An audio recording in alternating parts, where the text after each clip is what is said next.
Oke, Bismillahirrahmanirrahim. Assalamualaikum warahmatullahi wabarakatuh. Selamat sore, salam sejahtera untuk kita semua.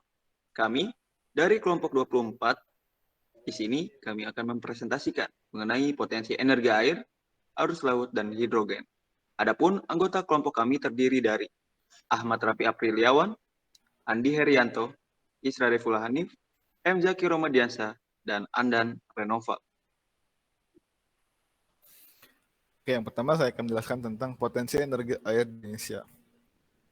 Di sini bisa kita lihat ya, energi air pada dasarnya memanfaatkan energi kinetik aliran air yang berasal dari energi potensial air dari hulu atau penyampungan berupa danau dan bendungan yang memiliki ketinggian tertentu. Sesuai seperti gambar di kanan ini, salah satu contohnya ini adalah dam ya. Dam ini juga memanfaatkan energi potensial atau ketinggian dari permukaan air. Indonesia memiliki topografi bergunung dan berbukit, memiliki peluang potensi energi air yang besar. Potensi energi air di Indonesia diperkirakan mencapai 94.449 megawatt, sementara potensi yang dimanfaatkan sebagai PLTA itu sebesar 75.000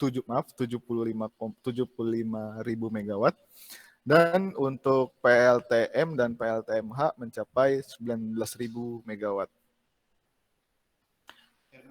Contohnya ini salah satu pemanfaatan dari potensi energi air itu adalah PLTA Waduk Cirata.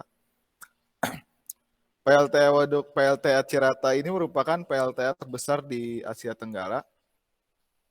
Jadi PLTA ini memiliki konstruksi powerhouse di bawah tanah dengan kapasitas 8 turbin kali 126 megawatt, sehingga total kapasitas terpasang di PLTA Waduk Cirata ini sebesar 1.008 megawatt.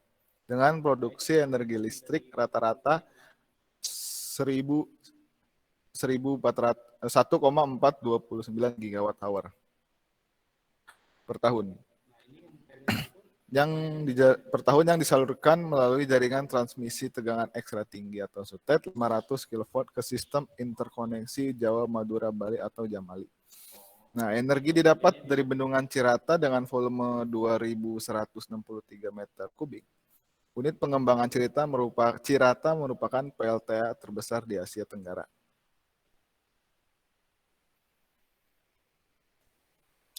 Next.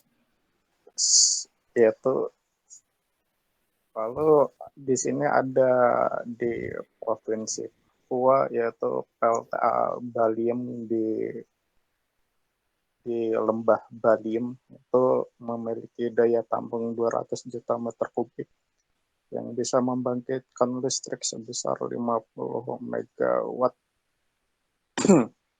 Pembangunannya itu membutuhkan biaya sekitar 4,7 triliun. Lalu tidak jauh dari sini juga ada bendungan lain yang disiapkan yaitu bendungan Dike dengan kapasitas 230 juta meter kubik. Next. Lalu ada di Bandung yaitu PLTA Bengkok yaitu terletak di Gageh buatan Belanda tahun 1923 berkapasitas 3,15 megawatt. Ini sekarang di bawah kendali PT Indonesia Power, anak usaha PT PLN Persero. PLTA Bengkok ini memasok listrik untuk kawasan Kabupaten Bandung Barat.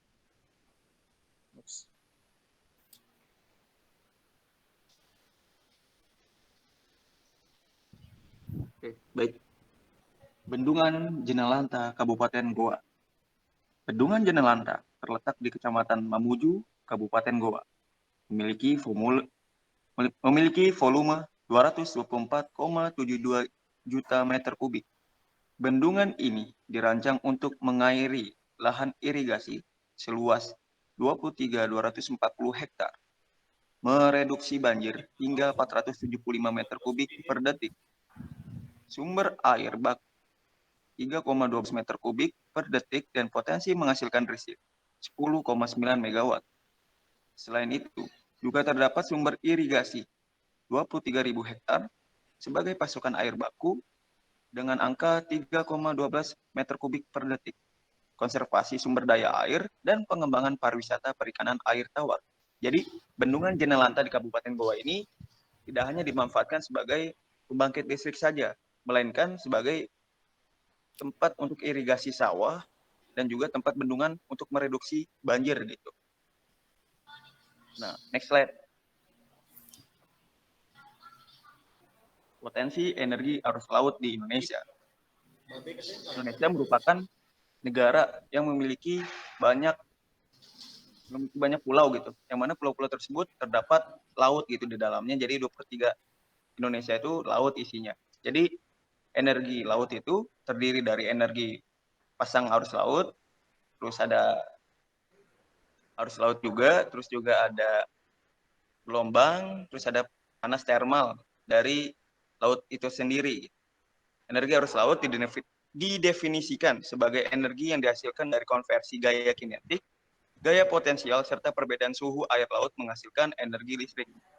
Cara pembangkit listrik tenaga arus laut tidak berbeda jauh dengan pembangkit listrik tenaga angin yang memanfaatkan putaran kincir untuk menggerakkan generator, sehingga menghasilkan listrik dengan kecepatan arus laut minimal 2 meter per second, namun idealnya 2,5 meter per second.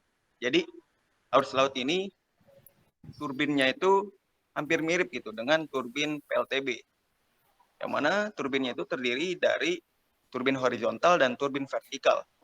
Turbin yang biasa digunakan adalah turbin vertikal seperti Darius, Sapenius, dan lain-lainnya. Next slide. Oke, selanjutnya saya akan menjelaskan tentang potensi energi arus laut di beberapa kawasan di Indonesia. Yang itu pertama ada di kawasan pesisir Flores Timur, Nusa Tenggara Timur. Nah, jadi di gambar ini bisa kita lihat di kanan bawah itu, jadi berada di Selat Larantuka. Jadi Selat Larantuka ini terletak di antara Pulau Flores dan Adonara. Jadi di sini bisa kita lihat, berdasarkan distribusi harga rapat daya di sekitar perairan Selat Larantuka, lokasi yang mempunyai distribusi rapat daya yang paling besar adalah di sekitar lokasi Tanjung Gonzales. Nah, Tanjung Gonzales ini yang dilingkari di dekat Pulau Adonara. Jadi potensi rapat daya di sekitar Tanjung Gonzales ini berkisar antara 3 sampai 7 kW. Data di lokasi yang dipilih memiliki kecepatan arus antara 0,02 hingga 2,83 meter per second. Jadi perairan Selat Larantuka sangat berpotensi dalam pengembangan pembangkit listrik tenaga arus laut. Dengan daya rata-rata hasil konversi kemunculan arus untuk setiap musimnya. Musim timur dengan daya rata-rata sebesar 6,08 kW, musim peralihan 2 dengan daya rata-rata sebesar 6,21 kW, dan musim barat dan peralihan 1 masing-masing sebesar 6,481 kW dan 327 kW. Jadi potensi di Selat Larantuka ini terbagi dalam beberapa musim, yaitu ada musim timur, musim peralihan 1, peralihan 2, dan musim barat. Di sini potensi yang terbesar di jurnal yang saya kutip ini ada di musim barat, yaitu sebesar 6,481 kW. Lalu selanjutnya ada di perairan Toyapake, Nusa Penida, Bali. Di sini bisa kita lihat gambar sebelah kanan. Jadi perairan Toyapake ini berada di dekat sekitar Pulau Bali dan Lombok. Kecepatan arus pasang surut di perairan Toyapake umumnya lebih kecil dari 1,5 meter per detik. Tapi pada kondisi tertentu kecepatannya bisa mencapai 2,5 hingga 3 meter per detik. Bahkan bisa lebih besar dari 3 meter per detik.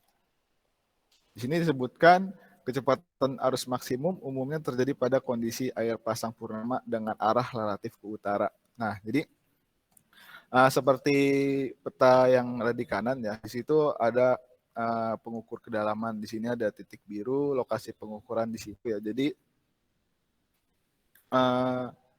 kondisi kecepatan arus minimum biasanya ada saat surut berbanding dengan arah relatif ke selatan. hasil perhitungan konversi energi arus laut menjadi energi listrik berdasarkan data arus di Selat Toyo Pake sebesar 150 hingga 350 kW. Jadi untuk di perairan Toyo Pake ini dipengaruhi oleh pasang surut dan kedalaman. Di sini bisa kita lihat artinya semakin ini gambar sebelah kanan semakin bisa dibilang semakin ke tengah itu semakin dalam. Lalu ada di Selat Lembeh, Sulawesi Utara. Di sini berdasarkan hasil simulasi numerik pada jurnal yang dikutip, arus di Selat Lembeh ini bergerak dua arah, yaitu ke arah timur laut dan barat daya. Di sini daya rata-rata terbesar di Selat Lembeh ini berada pada musim barat sebesar 18,3 watt per meter persegi.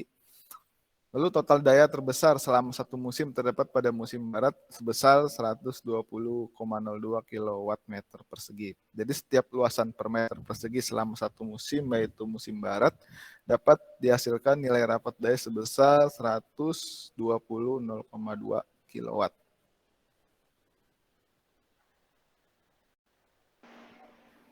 Baik, terima kasih atas kesempatannya. Perkenalkan saya M. Zakir Ramadiansyah. Dalam kesempatan kali ini, saya akan menjelaskan mengenai potensi energi hidrogen. Jadi, bahan bakar hidrogen, seperti yang teman-teman tahu, bahwa hidrogen merupakan bahan energi baru, termasuk energi baru, yang digunakan sebagai pembangkitan listrik bersama dengan oksigen, menggunakan suatu unit yang dinamakan dengan hidrogen fuel cell. Jadi, bisa teman-teman lihat di gambar ini. Jadi, untuk menciptakan energi hidrogen itu diperlukan air ya, yang H2O, yang melalui proses elektrolisis gitu. Jadi di proses elektrolisis bisa dilihat di gambar yang bawah. Nah, jadi dari sini elektrolisis memisahkan H2 dengan O2-nya gitu. Jadi hidrogennya terpisah dari oksigen melalui proses elektrolisis dari baik itu dari sumber energi lain sebelumnya gitu. Mungkin bisa dilanjut.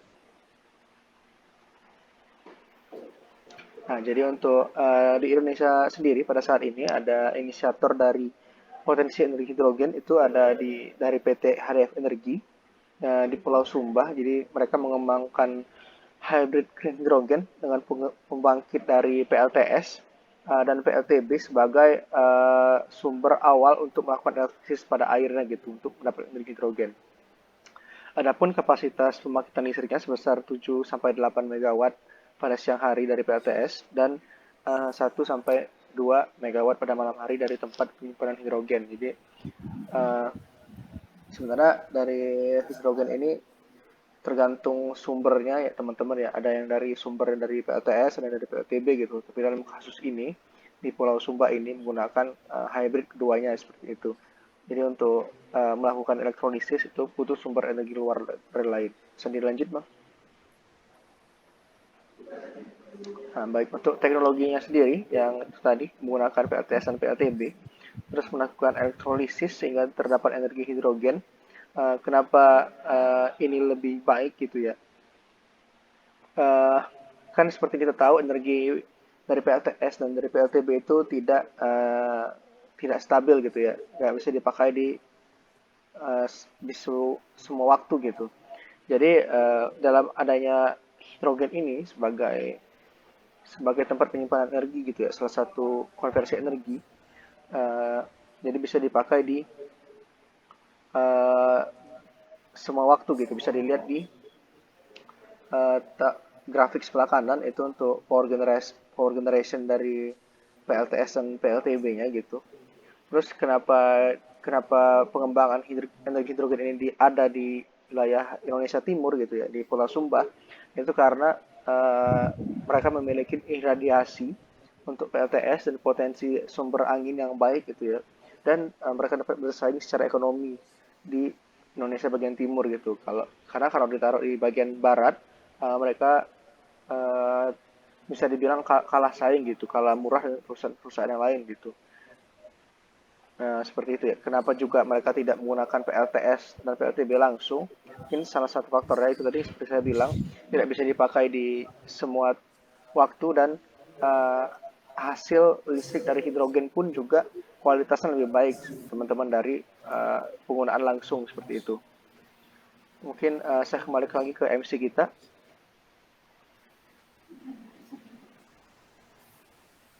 Baik, terima kasih kepada kawan-kawan semua yang sudah mempresentasikan bahan kita mengenai potensi air, arus laut, dan hidrogen. Berikutnya saya buka sesi diskusi. Persilakan untuk kawan-kawan semua yang ingin diskusi untuk bisa memberikan pertanyaannya terlebih dahulu. Jadi di sesi diskusi ini kita diberikan kesempatan tiga pertanyaan begitu, Bang Isra. Baik, iya seperti itu. Ada 3 pertanyaan yang muncul. Nanti bakal kita diskusiin.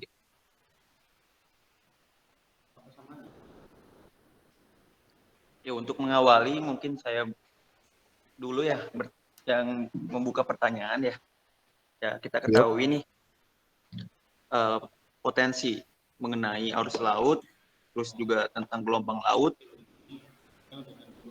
dan pasang surut air laut itu melimpah gitu. Di Indonesia tuh melimpah.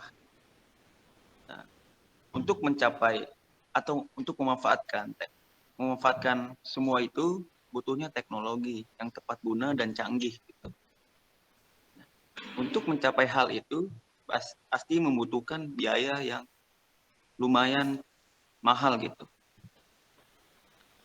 Dari pembangunan PLTAL, apakah itu berdampak ekonomis terhadap Indonesia gitu? Mungkin itu sih. Ini pertanyaannya dihimpun dulu apa boleh langsung dijawab? Kayaknya lebih baik langsung dijawab ya.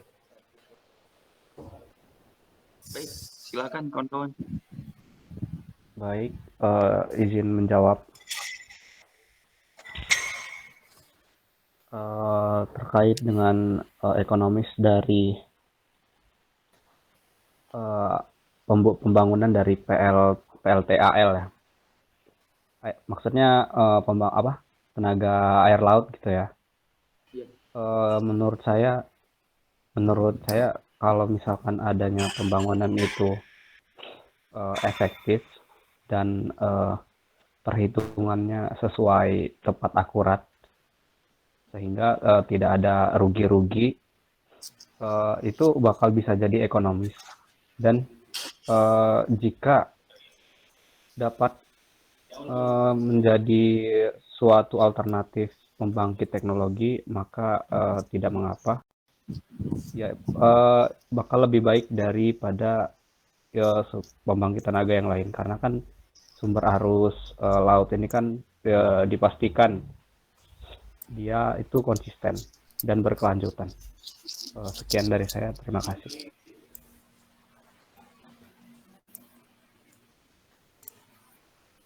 Baik, terima kasih Bang Andan atas pertanyaannya. Mungkin saya menanggapi ya. Tanggapan saya, jadi sebelum kita mendirikan pembangkit, adanya rancangan terlebih dahulu gitu.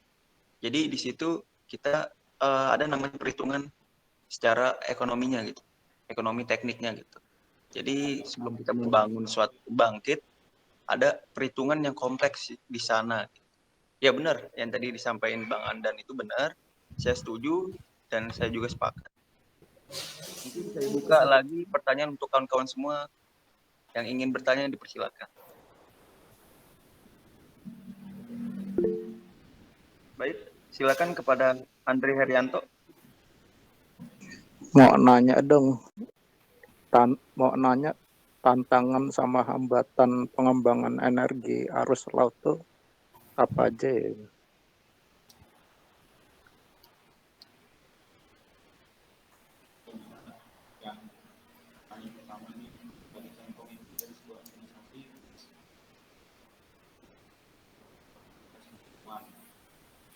Oke, ada yang ingin jawab?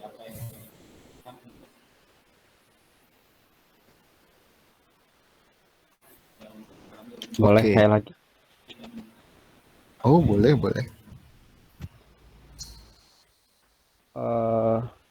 seperti yang kita tahu ya, tantangan untuk pembangunan tenaga air laut gitu misalkan.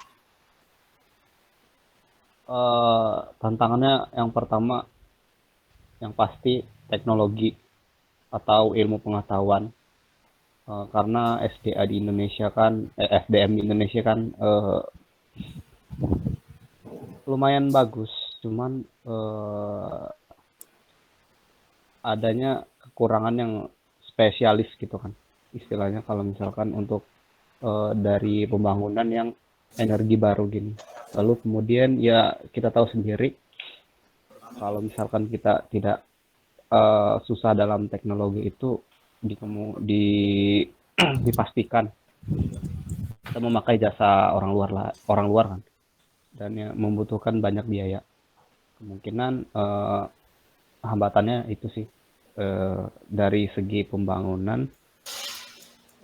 teknologi dan biaya.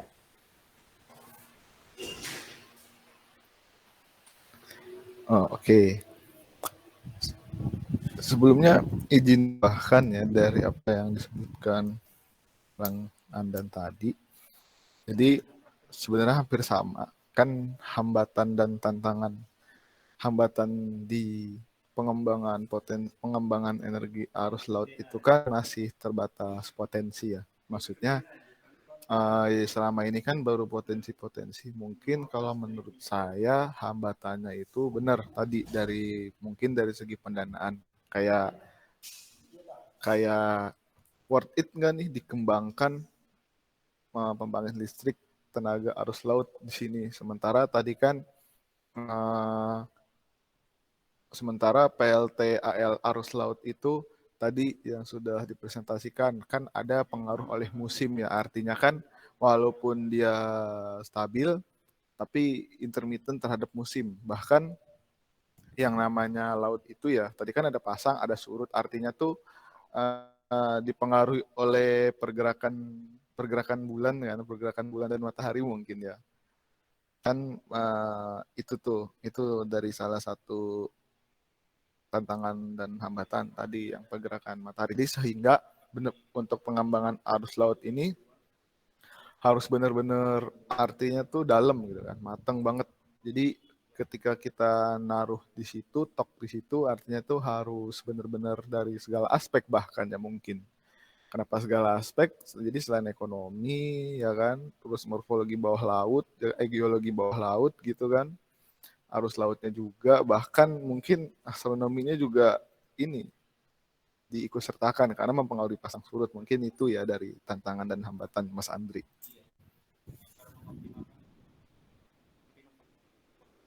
Baik, terima kasih pada kawan-kawan semua yang sudah bertanya dan juga menjawab. Bagaimana Mas Andri, ada tanggapan? Sudah cukup.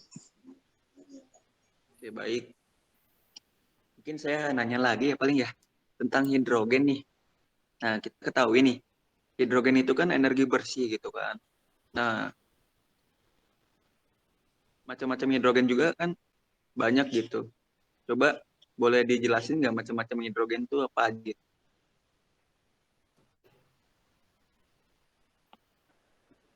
Mungkin itu sih pertanyaan dari saya.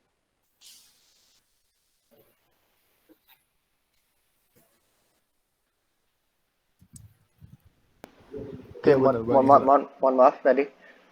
Ya sebelumnya terima kasih kepada Bang Isra sudah bertanya. Pertanyaan yang sangat menarik tadi ya.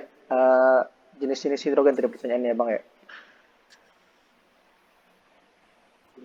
Iya Iya, betul. benar-benar. Ya, kalau untuk hidrogen sebenarnya hidrogen itu tetap sama hasilnya, yaitu dari hasil elektrolisis air. Nah, yang membedakan ini teman-teman semua, ini yang membedakan ini sumber elektrolisis airnya gitu.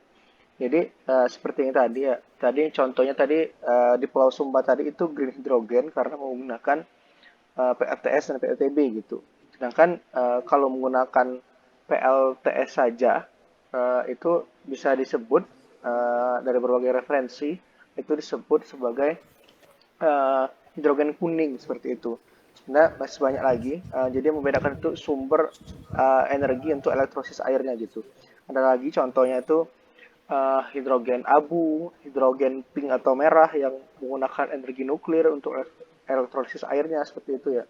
Ada lagi energi abu tadi itu dari tenaga gas ya itu ya. Terus ada yang dari EBT sih sebenarnya untuk itu. Jadi gitu ya. Jadi yang membedakan itu sumber untuk elektrolisis awalnya seperti itu teman-teman. Makasih.